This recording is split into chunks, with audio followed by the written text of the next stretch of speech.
I plated her favorite, roasted duck, crisp skin, blood orange glaze. Her seat was angled to catch the sunset, just like she liked. I lit the tapered candles, poured the wine, even printed the menu card. 15 years married, and this was the first time I tried something like this. I wanted it to matter. I checked the time again. 7:08 p.m. That wasn't late. She'd said she'd be home by 6:30. Maybe traffic. Maybe her phone died. Then it buzzed. Just one line. Forgot. Busy with boss. Late meeting. Don't wait. No emoji. No apology. Just that. Cold. Sterile. Functional. The wine stayed untouched. My hand tightened around the stem of the glass, but I didn't throw it. I didn't scream. I didn't even sigh. Instead, I stood, walked to the table, picked up the small box I had spent 2 weeks planning. It wasn't flashy, just something I knew she'd love. Something that had a story behind it. And then I left. Didn't turn off the candles. Didn't clear the plates. I got in the truck and drove 20 quiet minutes to the one person who, in 15 years, had never once looked through me like I was wallpaper. Her stepsister answered the door in a hoodie and mismatched socks. She blinked, confused. Hey, is everything okay? I handed her the box. She's busy, I said. You're not. To her credit, she didn't pry. She didn't gasp or ask a dozen questions. She just blinked, then held the box like it was made of glass. She said thank you. That was it. And maybe that's why I didn't get back in the truck right away. Maybe that's why I stood in her doorway for a second longer than I should have, just staring at this person who had always treated me like, well, like someone who mattered. She looked at the label, then back at me. You sure? I shrugged. Gift doesn't mean anything if it just sits unopened. She invited me in for tea. I declined. Not because I didn't want to, but because I didn't trust myself. Not then. Not in that moment. As I turned to leave, she called after me. Hey, I hope she knows what she just missed. I didn't answer. I just drove. And maybe before we go further, before you judge me, her, anyone, I'll say this. More than 90% of people who listen to stories like this never hit subscribe. But if you're still here, if you're feeling even a fraction of what I felt standing in that doorway, I'll ask one thing: subscribe. It helps the team keep going. And trust me, this story is just getting started. Anyway, that night, I microwaved leftovers. Sat in a quiet house. Slept on my side of the bed. Hers stayed untouched. No text saying sorry. No call. No explanation. Just absence. Like I was the one who forgot something. She came home sometime around 2 a.m. I heard the door click. Her heels. The rustle of her coat coming off. Then silence. Not even a glance into the dining room, which still had 2 melted candles standing like mourners beside cold food. She didn't check. Didn't care. In the morning, she left early. Coffee in hand. Lipstick on. A brief nod in my direction, like we were co-workers in a break room. Big day, she muttered. Presentation with the team. No mention of the date. No look at the calendar magnetized to the fridge that said 15 years in black Sharpie. I said nothing, but I started counting. Not the years. The cracks. She didn't mean to post it, not really. At least not for the world. Just one of those private little clips she usually sends to a family group chat. The ones nobody watches, but always hearts out of obligation. It started when she texted me the next morning. Hope you're okay. I opened it on camera just to remember the moment. I didn't answer right away. I was in the garage, tightening a hinge that didn't need tightening. Just something to keep my hands moving while my head stayed quiet. By the time I came back inside and checked my phone, her message was followed by another. I think something's happening. And there it was. A soft, unedited clip. Her in a hoodie, sitting cross-legged on her couch. She holds the small box in her lap, like it might vanish if she moved too fast. I wasn't expecting this, she says in the video, voice a little shaky. This was meant for my sister. But her husband brought it to me instead. I've always admired their marriage. I still do. She opens the box and gasps. Says my name softly. Her hand covers her mouth. It's not performative. There's no dramatic music, no hashtags, no fake tears. Just real. Real hits harder than rehearsed. I kept watching even after the video ended, because it took a moment to process what I felt. It wasn't pride. Wasn't even sadness anymore. It was something colder. Something clean. Curious. I opened the post on her profile. 42,000 views. And climbing. Comments were pouring in faster than she could read them. Strangers. Hundreds of them. Saying things like, she left him for work? Insane. This man brought grace while she brought excuses. Never thought I'd cry over a gift exchange between in-laws.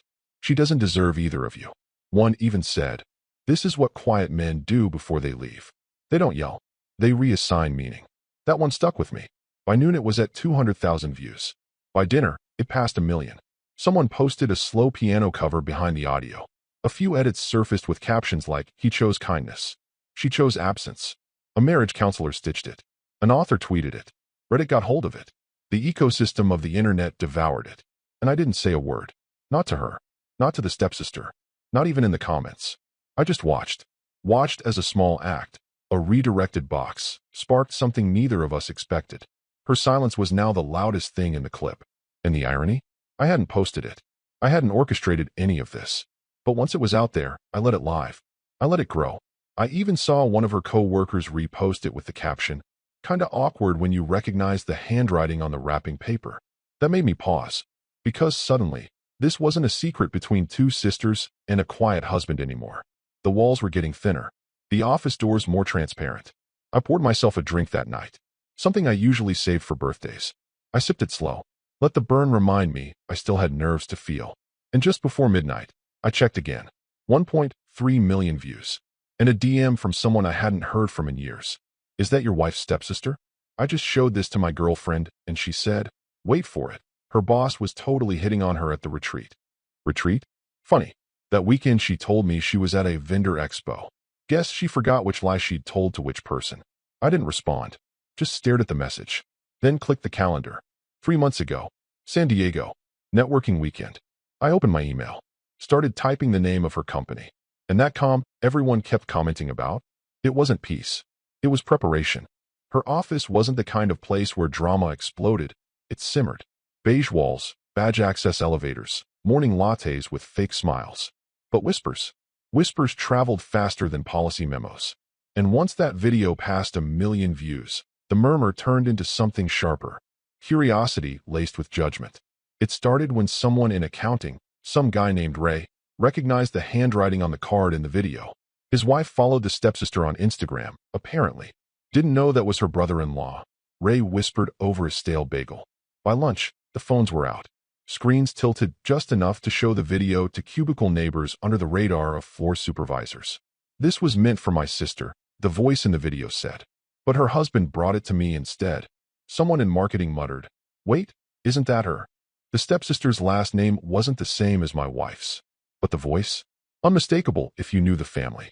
Especially if you'd been at that San Diego retreat where the two sisters were photographed together, back when the company had family invite perks for top performers.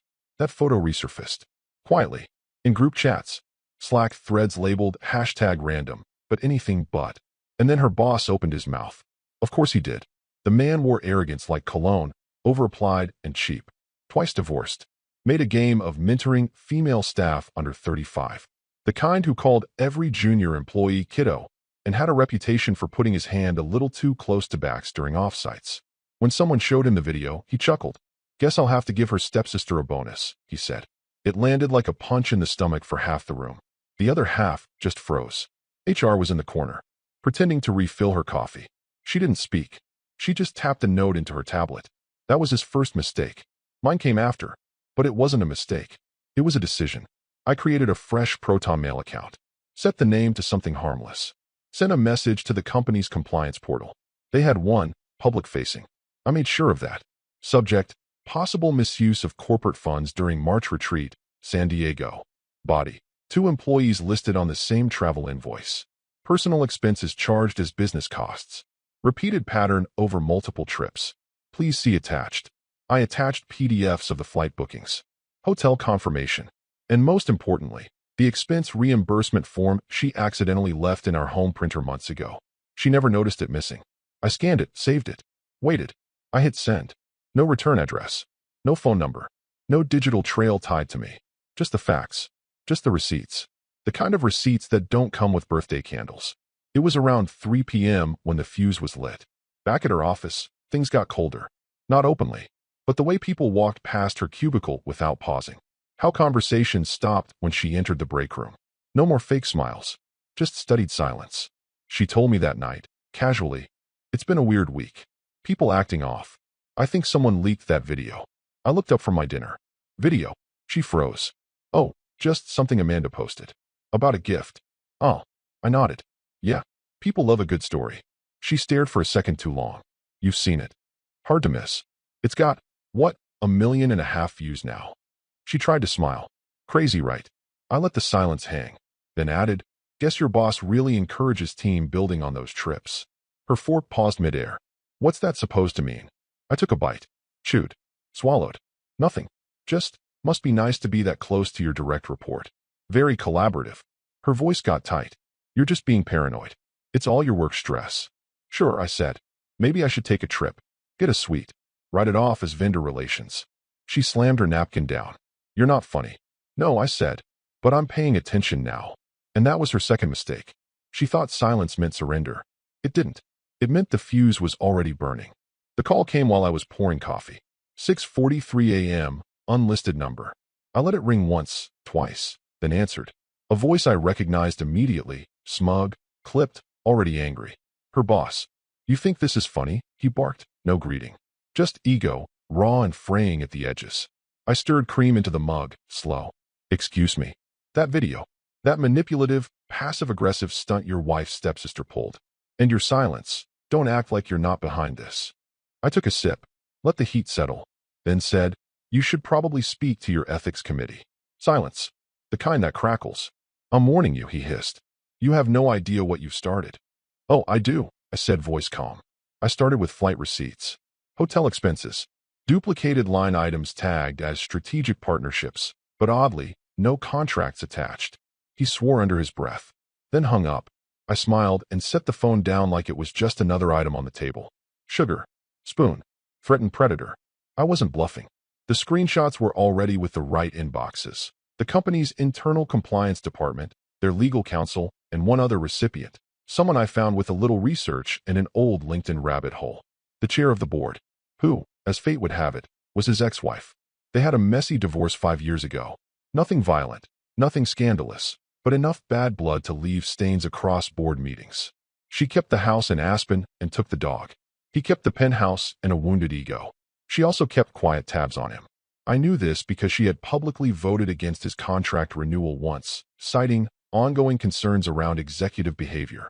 The rest of the board overruled her that year. But now she had ammo, and timing, and screenshots. Because the thing about arrogant men like him is, they don't cover their tracks. They assume no one will ever challenge them. Especially not the husband of some mid-level employee. He tried to clean house after our call. I know because Amanda, my wife's stepsister, got a message from one of her friends at the company. Your sister's boss is in full damage control mode. Deleting internal calendar entries. Scrubbing Slack threads. Someone saw him wipe his company phone. He wasn't fast enough. His corporate card had been used for a vendor dinner in San Diego. One-line item. Specialty suite upgrade. Business expense. The room number matched the one on the receipt my wife left behind. Booked for 2 adults. The internal calendar flagged his entry as quarterly strategic alignment from 7 p.m. Friday to 11 a.m. Sunday. No meetings. No memos. No follow-ups. Just a blackout weekend labeled with vague corporate lingo and a paper trail that now had eyes on it. I didn't need to break into anything. I didn't hack, threaten, or scream. I simply watched and waited. That afternoon, I heard from another source, a compliance paralegal who forwarded me an anonymous tip response. Investigation into misuse of company funds formally opened. Possible breach of executive code. Forwarded to chair for board-level review. My wife still had no idea. She was too busy trying to pretend nothing had changed. She asked if I'd moved her yoga mat. Asked if I'd seen her beige blazer. She was planning to pop in for an early dinner on Friday. Wanted to talk. I told her sure. I'd be waiting. But I didn't say where. The suspension email hit her inbox at 11:17 a.m. Subject line in bold red. Temporary suspension, internal ethics review. No greeting. No fluff. Just policy speak stacked like bricks. She was in the break room when it arrived, making small talk with someone in HR who pretended not to know. She opened her phone mid-sentence, stared at the screen, and stopped speaking. Just stopped. Like someone hit mute on her entire body. 10 seconds later, her security badge blinked red at the elevator. 3 tries. Still red. By noon, her inbox was locked. Her internal calendar wiped. Phone disconnected from Slack. Digital exile, silent and surgical. They didn't walk her out. Not yet. That would come later. For now, they just erased her in real time. At the same moment, literally the same hour, Amanda's phone rang. Unknown number. National media outlet. Hi, this is Mia from WCN. We're doing a segment on viral workplace boundaries and ethics. Your video has come up a lot. Can we confirm a few things about the context? Just for accuracy. Amanda didn't say yes. She didn't say no, either. She just listened. The journalist continued. Was the gift actually intended for your sister? Was your brother-in-law aware it would be filmed? Again, silence. Amanda whispered one word. Goodbye. Then hung up. But it didn't matter. The clip was already being chopped, stitched, memed, dubbed, dissected. Influencers were reacting to it. One therapist duetted on TikTok with the caption, "This is how emotionally mature men process betrayal." Another creator dubbed her the patron saint of quiet boundaries. It was absurd. It was beautiful. It was unstoppable. One Twitter thread labeled the story the unwrapping heard around the world. It trended for hours. The video crossed 3 million views before the end of the day. Even the local news picked it up with a dramatic teaser. What happens when a husband gives his wife's anniversary gift to someone else? Find out at 6. Meanwhile, I stood in my garage organizing wrenches I didn't need to organize, just watching the dominoes from a safe, detached distance. I didn't gloat. I didn't text her. I didn't call Amanda. I just listened to the silence building behind the noise. Because now it wasn't about a forgotten dinner or a misused gift. It wasn't even about cheating anymore. It was about control and losing it. She came home around 2 p.m., early and shaky. No usual heels, just sneakers, as if she thought speed might save her. She walked into the kitchen, dropped her keys into the bowl too loudly, and exhaled like she'd been underwater. I stayed seated at the table, reading. She said, "I got suspended." I didn't look up. I saw. You what? They froze your access. Means they've got enough to at least investigate. She blinked. How do you know that? I finally looked up. Because I've worked with ethics boards. You don't suspend without teeth. You don't lock accounts unless you're worried about tampering. Her mouth opened, then shut, then opened again. It's just a misunderstanding. I'm going to clear it up. With your boss? I asked. Her eyes narrowed. I leaned forward. What did you put the hotel suite under? Vendor relations or strategic alignment? You've been digging into my company? Just watching, like everyone else.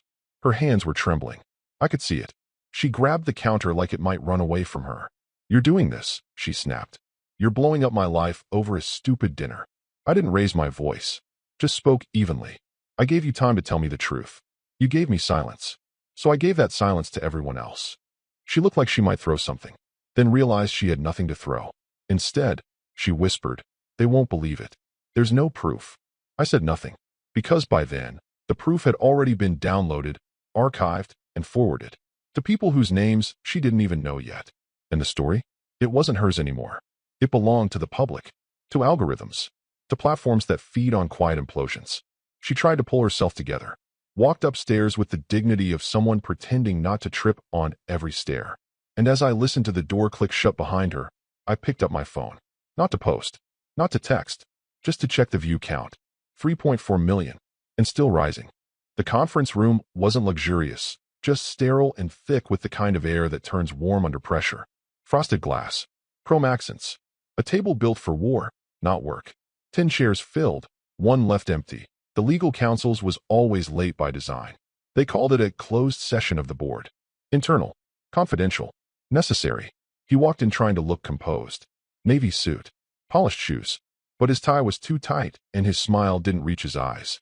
The boss, my wife's boss, was about to find out just how far a quiet man's reach could go when he stopped pretending to be asleep at the wheel. The files were already printed, stacked neatly in front of each board member, tabbed and highlighted by compliance. A spreadsheet of travel expenses, a comparison of department outputs versus costs, and, most damning, receipts. 4 flights booked for 2 people under 1 travel authorization. 2 for her. 2 for him. Same destinations. Same weekends. Hotel invoices billing 2 guests. Always downgraded to a single suite at check-in. Room service billed at 1:43 a.m. on a night listed in the calendar as vendor briefing. No vendors were ever briefed. Contracts never came from those weekends. No follow-ups. No summaries. Nothing entered into the CRM. No emails with clients.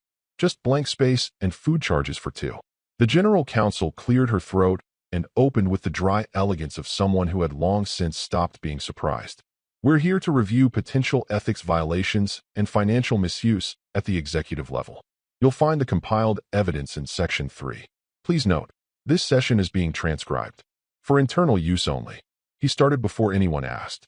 I'd like to clarify, these so-called expenses are taken completely out of context. I mentor high-performing staff. I invest in relationships. And frankly, this feels like a witch hunt driven by, well, personal bias. No one moved. Someone coughed. The CFO leaned back and said, flatly, you billed a $970 dinner at an oyster bar in Santa Monica under Q2 vendor alignment. No receipts from vendors. No signatures. No agenda. Can you explain? He adjusted his cufflinks. I bring people together over meals. That's how real deals happen. The youngest board member, a woman who'd stayed quiet until now, said, except, there are no deals. She slid a packet forward. Your department has the lowest ROI in the company. Lowest contract conversion. Highest travel spend. 0 closed accounts tied to these trips. Another member chimed in. You've spent $124,000 on partnership development in the last 9 months. And delivered 0 partnerships. He tried to laugh. You're acting like I committed a felony. This is circumstantial. There's no proof of intent. That was when she spoke. His ex-wife. The board chair. She didn't raise her voice. She didn't need to. She slid a folder across the table. Internal texts. Forwarded anonymously. Between you and the employee in question. He didn't touch the folder. She opened it for him. Read aloud. I'll cover the room again. Just put the flight on hers. She flipped a page. No paper trail, remember? Another. God, I wish I wasn't your boss for one weekend. She closed the folder. You didn't just break policy, she said, voice like a scalpel. You broke structure. The room was still. Then she added, softly. And you did it with the confidence of someone who thought no one was watching. He opened his mouth, then closed it again. No one came to his defense. Not the head of legal. Not the finance officer. Not even the 2 board members he used to drink with at fundraisers. Legacy over loyalty. That's what the room had chosen. The meeting ended without a vote. Because votes weren't needed when the damage was this loud. Instead, the chair turned to the general counsel and said, I'll expect a formal recommendation for interim suspension by end of day. Then to him, you may leave. He did. Not quickly. Not slowly. Just without acknowledgement. Without eye contact. Like a man escorted from his own kingdom with no crown and no applause. And outside that room, in another part of the city, my wife sat on the edge of our bed, refreshing her email, hoping for some update that didn't feel like a guillotine. She had no idea the blade had already dropped. Twice. She walked in at 6:12 p.m., keys jangling in a rhythm I used to know by heart. Normally, I'd be in the kitchen, maybe at the sink, maybe pretending to do something with the mail. Instead, the house echoed back at her. No shoes by the door. No jacket over the chair. No spare phone charger on the kitchen counter where mine always lived. Just absence. Absolute and intentional. She called my name once. Not too loud. Just testing the silence. Then again, louder this time. And again, panic creeping under her voice like a crack forming in drywall. She dropped her bag by the entryway and stepped into the living room. Her heels echoed off the hardwood. The place looked staged. Tidy. But wrong. Upstairs, she found it. The bedroom door was open. Inside, her side of the bed looked untouched. Mine didn't exist anymore. No drawers ajar. No belt slung over the doorknob. My closet door stood wide, revealing nothing but empty hangers swaying slightly, like even they weren't sure what had just happened. That's when she saw it. Taped to the full-length mirror was a single sheet of paper. Laser printed. No handwriting. No anger in ink. Just, you were busy. I moved on. Below that, a neatly folded document placed on the edge of the bed. Not hidden. Not dramatic. Just there. The top page showed a familiar still image. Amanda, holding the box. Her voice, frozen mid-sentence, the subtitle catching. This was meant for my sister. Below the screenshot, clipped together with a paperclip, was a notarized filing. Petition for legal separation. Already signed. Already stamped. Date filed, 2 days ago. She sat down slowly, like the weight of her knees finally gave out. The bed didn't comfort her. It sank beneath her like sand. She whispered my name again, as if saying it would undo the stillness. It didn't. She called my phone. It went straight to voicemail. Not off. Not declined. Just inaccessible. She ran downstairs, checked the garage. My tools were gone. Not all. Just the ones that mattered. Socket sets. Torque wrench. The drill I never let anyone else touch. Gone. Then to the den, files gone. My laptop gone. The ugly office chair I always said I'd replace, but never did. Still there. But empty. She ran back upstairs like urgency could reverse time. Nothing. Except silence and the cold realization that she'd come home to a life that no longer included me. She tried calling Amanda next. No answer. Tried texting, "Where is he?" No reply. She finally broke at 6:38. That's when the sob hit. One of those wild, uncontrolled gasps that escapes before a person even realizes they're crying. But there was no one to hear it. No one to comfort. Just her reflection in the mirror, staring back with mascara slightly smeared and a note taped beside her face like a billboard for regret. "You were busy. I moved on." She paced for hours. Left voicemails for everyone but me. HR. A friend from legal. Even the neighbor she once called too nosy because he talked to me more than he talked to her. Then finally, at 9:02 p.m., she texted me. "We need to talk. This is insane. Please." I didn't answer, but I read it, then archived it, then shut off the phone, because by that point, she wasn't the only one whose world had shifted. The difference? I saw it coming. She never thought I'd actually leave. She thought silence meant forgiveness. It didn't. It meant finality. 3 days after the closet, the mirror, the notarized documents, and the unanswered texts, she cracked. Not privately. Not to me. Not even to Amanda. To the world. It started as a carefully worded Facebook post, the kind designed by someone who'd spent hours combing through Reddit threads, legal forums, and PR crisis blogs. She captioned it with faux humility. "Marriage is complicated. Don't believe every viral moment. There's always more to the story than what a camera captures." Attached was a filtered photo of her hand holding a coffee mug, wedding ring still on, the mug inscribed with, "Still learning, still growing." Aesthetic. Calculated. Hollow. I wasn't surprised. The comments section? That exploded. It took 14 minutes for the first wave to hit. Complicated is a hell of a word for betrayal. "Girl, he gave your anniversary gift to your sister. You earned that L." Funny how the only person who didn't speak is the one who looked like an adult. And the worst ones, screenshots from the video posted in the replies, followed by memes, reaction clips, and sarcastic quotes pretending to be supportive. Oh honey, yes. Deflect and gaslight your way back into public sympathy, queen. Someone made a TikTok stitching her post with courtroom music and fake closing arguments. Another creator just stared at the screen silently for 30 seconds, then burst into laughter. That one got 2.1 million views alone. She deleted her post after 6 hours. But 6 hours is a lifetime in viral time. The screenshots had already made it to Twitter. Threads sprouted overnight. Cheaters, PR fails, and the limits of digital redemption. Why public silence hurts more than public outrage. The sister said nothing. And that's why she won. That last one. That's what stuck. Because Amanda, true to her nature, never said a word. Never posted. Never shared a follow-up. Never responded to interview requests or podcast invites. Not even when some influencer offered her 5 figures to tell her side. She just kept living. Gracefully. Quietly. While the world defended her without her asking. That silence. That's what undid my wife. Because she couldn't manipulate it. Couldn't out-argue it. Couldn't position herself as the misunderstood victim when the only person she hurt refused to retaliate. And me? I posted one thing. Under the original video. No announcement. No drama. Just a comment that floated to the top like a calm verdict.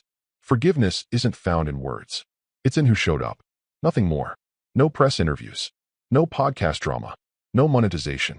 I never said her name. Never aired dirty laundry. Never revealed details that didn't need revealing. Because the story already did the work. It was no longer mine. No longer hers. It belonged to the millions of people who had watched one woman open a gift that wasn't meant for her and treat it with more care than the person it was meant for ever had. She tried to make calls after that. Some to me. Some to Amanda.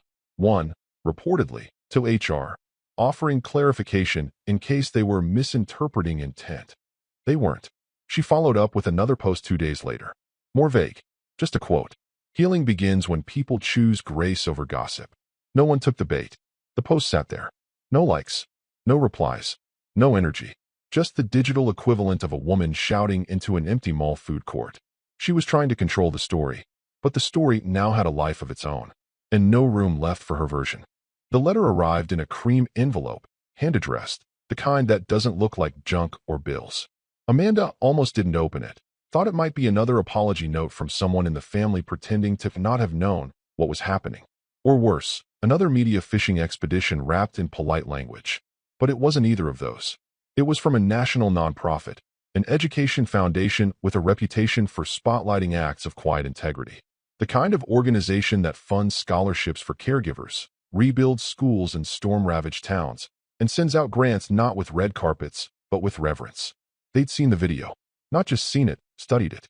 Watched how Amanda didn't cry on camera, didn't posture, didn't over-explain, just sat with the box in her lap and opened it like she was holding someone else's heartbreak and decided to treat it gently. The letter began simply, "Dear Amanda, in a world full of performative outrage and cheap spectacle, grace is rare. You didn't ask for the moment. You didn't weaponize it. You honored it. We would like to partner with you." The proposal was simple but powerful. They wanted her to become the face of a campaign. Kindness is enough.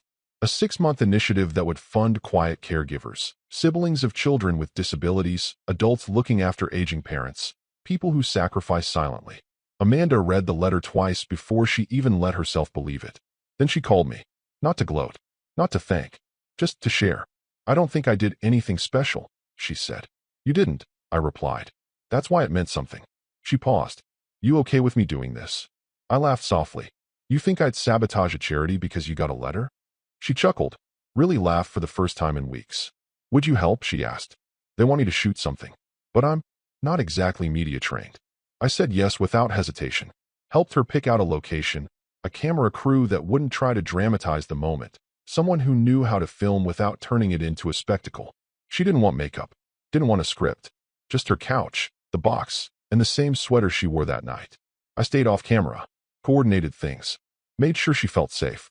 She sat in the same spot as before, hands folded in her lap. This time, the message was different. Not about loss, about what kindness does after the pain. The campaign launched 2 weeks later. Quietly, respectfully. No hashtags, no billboards.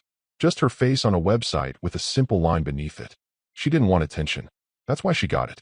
The video reached a different kind of audience. People who weren't looking for scandal, but for proof that restraint still mattered. That gentleness, when shown under pressure, still had power. Donations poured in. Within a month, the campaign funded 27 microgrants. A teenage boy in Iowa got a ramp built for his disabled brother. A woman in Nevada got time off to care for her mother without losing her job.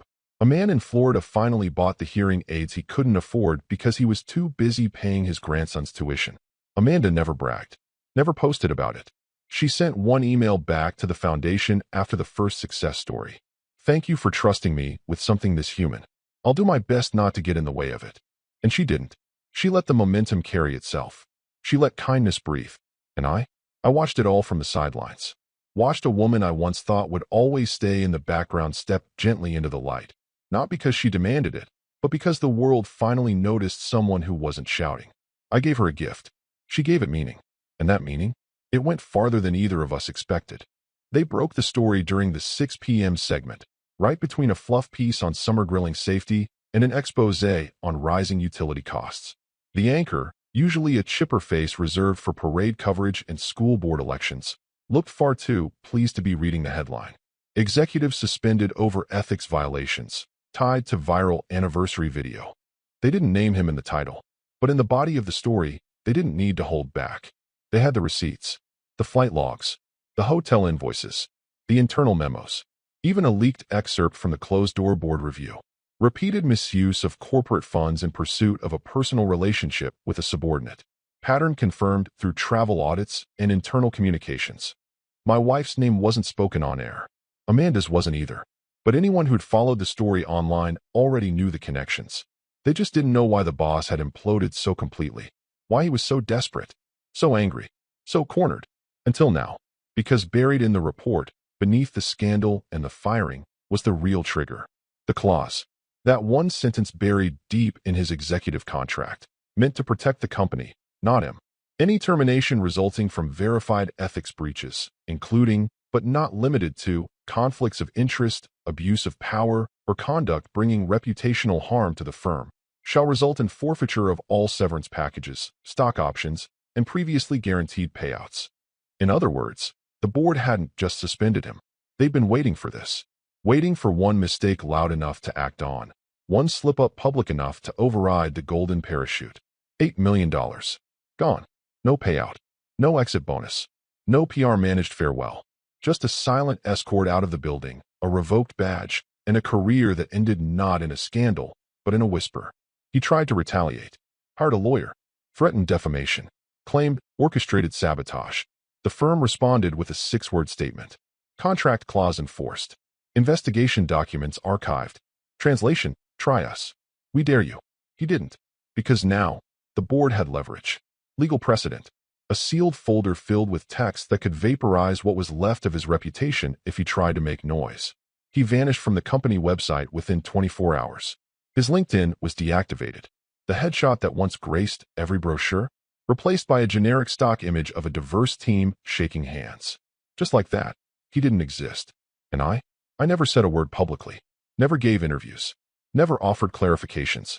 I let people speculate, let the timeline piece itself together.